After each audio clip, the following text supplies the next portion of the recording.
Welcome, Wellness Warriors. So grateful to be experiencing another episode alongside of you.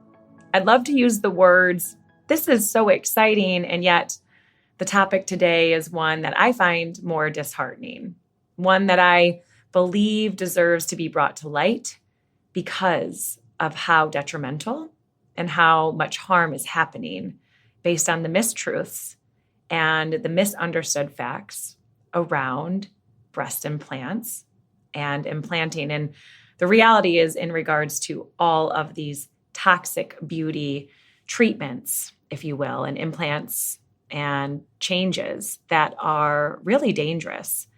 And so today I've had a lot of people ask me why I am such an advocate, seeing as I'm someone who chose implants. And I will say that I believe wholeheartedly in freedom and sovereignty. I believe if you are well informed, you have all of the information, and you make a decision for your body, it is absolutely your right. And I am not here to tell you what to do, rather to invite you to learn about some things I know would have made a big difference in my decision making. And also in the things that are really misunderstood when it comes to implanting. So let's get started. And I invite you, share this with anyone who has breast implants, is considering breast implants, or anyone who would like to be more informed in regards to toxic beauty. Because this is important information. In fact, I believe it to be life-changing. So something that I like to start off tops, because I actually was just in a bit of a dynamic conversation with someone who is really resentful around this statement that is absolutely fact. All implants are silicone enclosed, meaning all outer shells of every single type of implant is silicone. There is no such thing as a silicone-free breast implant, as the shell must always be silicone. And so all of the risks known and associated with silicone can absolutely be attributed to a breast implant because they all contain that outward shell. In fact, that's the part that is literally in direct contact with you. So when we put breast implants in, whether they are above or under the muscle, it doesn't change that they are immediately in contact with your blood supply in that area, that they are immediately in contact with the tissue. And this means that silicone is within you. And this is not something I understood. I thought I was getting a new age product, one that was safe from my understanding. I had no idea that implants were cancer causing. I didn't know. And in fact, that clinical research is newer than when I implanted. And we have known for a very long time the risk of silicone under our skin. So yes, I made a statement and it is absolutely true. Breast implants have a direct correlation to, yes, a specific cancer for now. And at one point, they were considered to not be cancer causing. So know that I look at the clinical research as proof that there's now a direct correlation between a breast implant and a particular kind of cancer. And if you've been following my journey, you know that upon explanting on the breast that is deformed, I had an experience of cancer, a skin cancer on that side of my breast. And I believe there is correlation without question. I believe that it would be a very weird coincidence for those things to happen in tandem so quickly. And I know that other women that have gone through cancer treatment, specifically mastectomy, that have implants as what is really recommended as part of their recovery. And so I want you to consider that. Imagine that you're removing an organ, one of your breasts, because it has a disease. And the recommendation is to put a cancer-causing agent in so that we, of course, and I can speak openly, I understand, not from the perspective of mastectomy, although both my grandmother and my mother have had a mastectomy. So I've been very close in relation to what that can mean in one's opinion of their womanhood and their confidence. I'm also sitting in a space where I look as though a portion of my breast has been removed.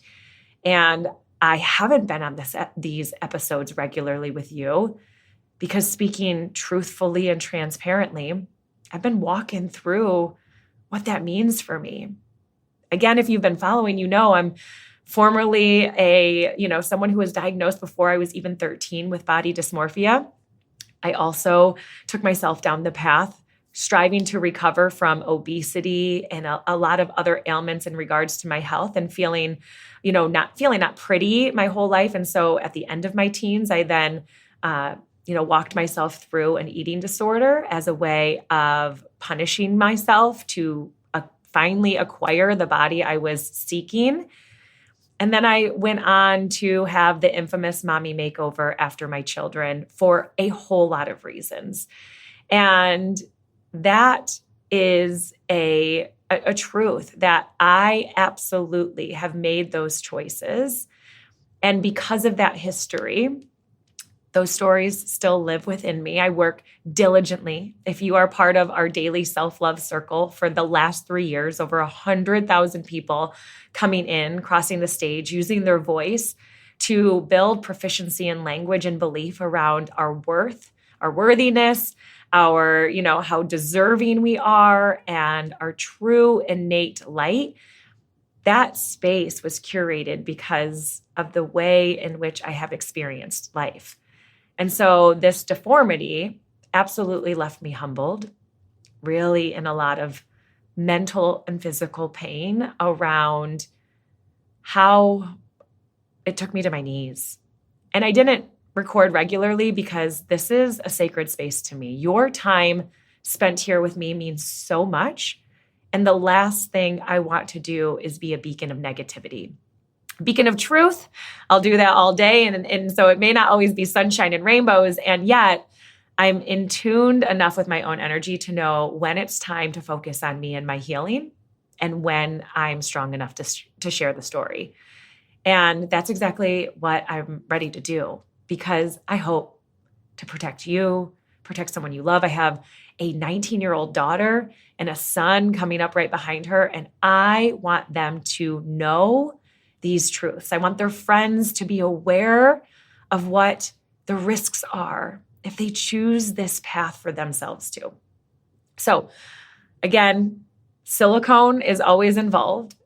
It can easily be found if you go anywhere and look. It's the first implants were actually designed by Dow, which is right here in Michigan. I'm a Michigan native. If you're watching a possible clip of this on YouTube, you're going to see that I'm wearing my Michigan native with my hand print sweatshirt. And this is absolutely, where I originate. And I love Michigan. And we have some chemical companies here that are unfavorable, in my opinion, in regards to many of the things that they bring into this world. So let's talk about that, because Dow Chemical, company, which is now referenced as Dow, was created back in the 1800s. I believe 1847, if I was to look back and reference exactly. I'm seeing if I have it in my notes here, but right around that time is when Dow came to light.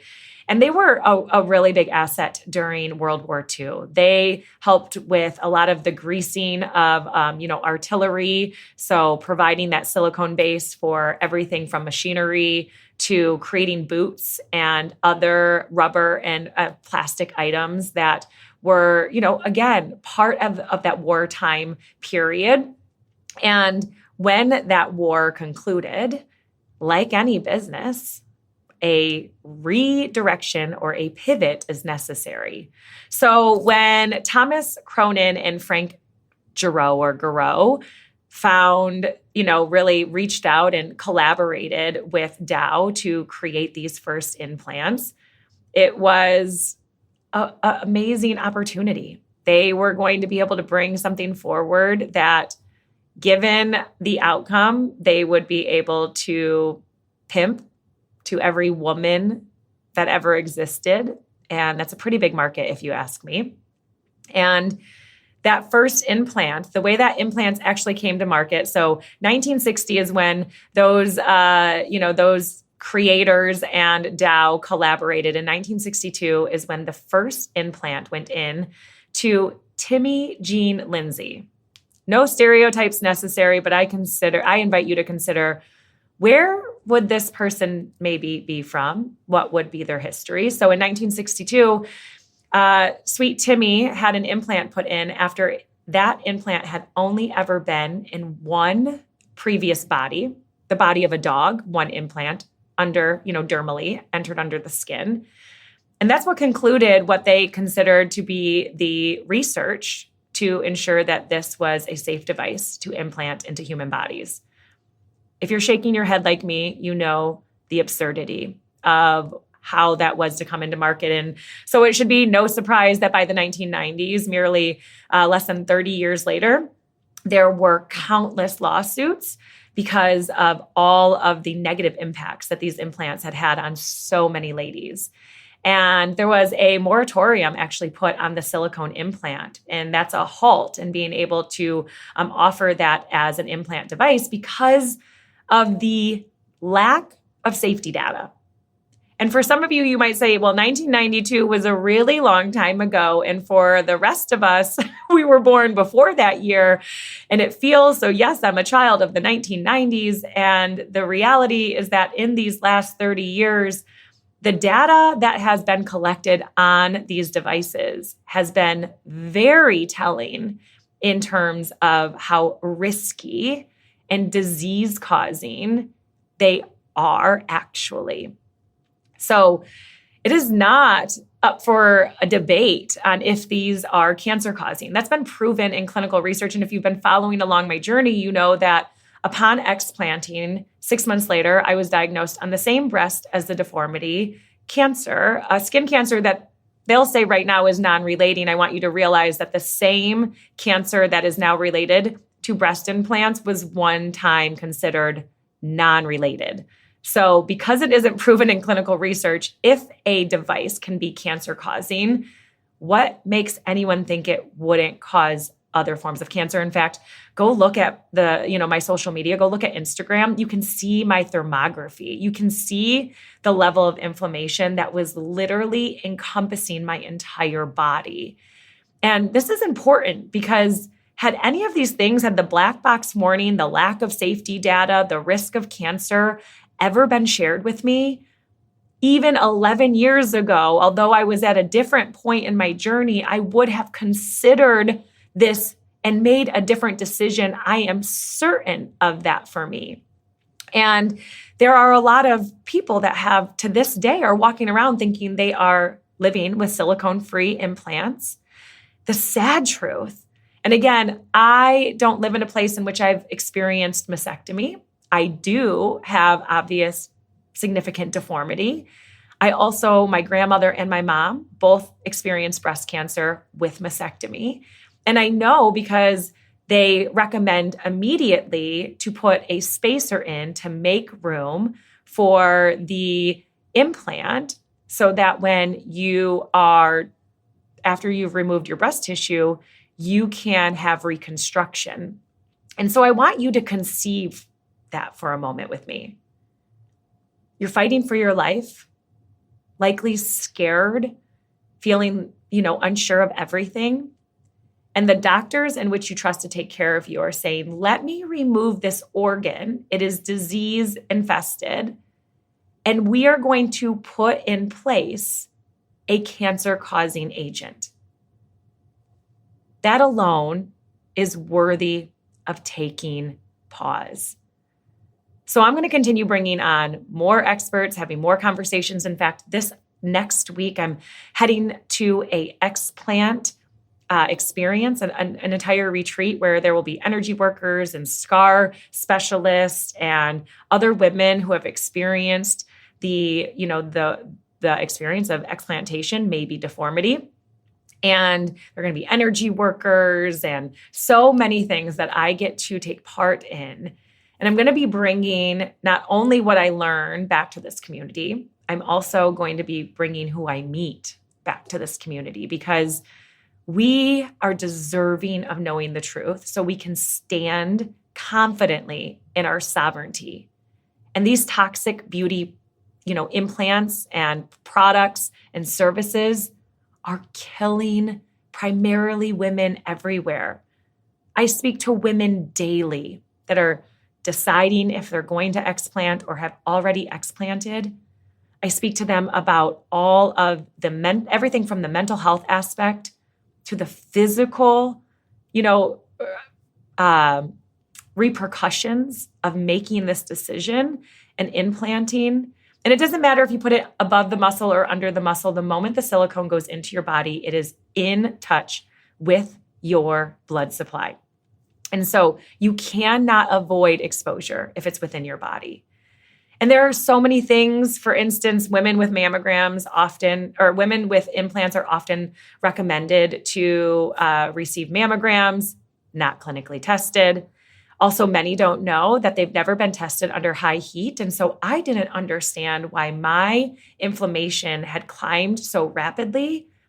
And now I realize because I, curated a really active yoga practice in a heated studio, I was igniting the leaching. And do you know how many women are in saunas, hot tubs? This has never been clinically proven to be safe. It has never been investigated. And yet we're told that these are safe devices, and women continue to implant at a really high rate so consistently in every nation, and it's really disheartening. So these are a few of the things to start considering when you're considering implantation, or someone you know or love is considering implanting or explanting, because we haven't been told the truth. There is a black box warning. And I ask you, is your cleavage, your breasts worth losing your life over? Because the aggressive cancer related to breast implants can absolutely be the reason that happens. So stay tuned for more episodes. We've got a lot going on. I'm excited to be back in the saddle and excited to share my hope, my healing, all of the beautiful people that are excited to come and also share on behalf of this movement. And we're going to continue with additional wellness practices because I'm incorporating them at such a high level because I'm healing. So I'm excited to heal alongside of you, wellness warriors. So excited to be with you in community. Of course, I wish it was over a different topic, as you can imagine. And I also know that this journey was meant for me. And so thank you for trusting me. Thank you for paying this episode forward to someone in which we can help. And if you have any questions, please do not hesitate to reach out to me. We'll see you soon, Wellness Warriors. Can't wait to have you with us in every episode that feels like a good fit for you. Have a magical day. Thank you.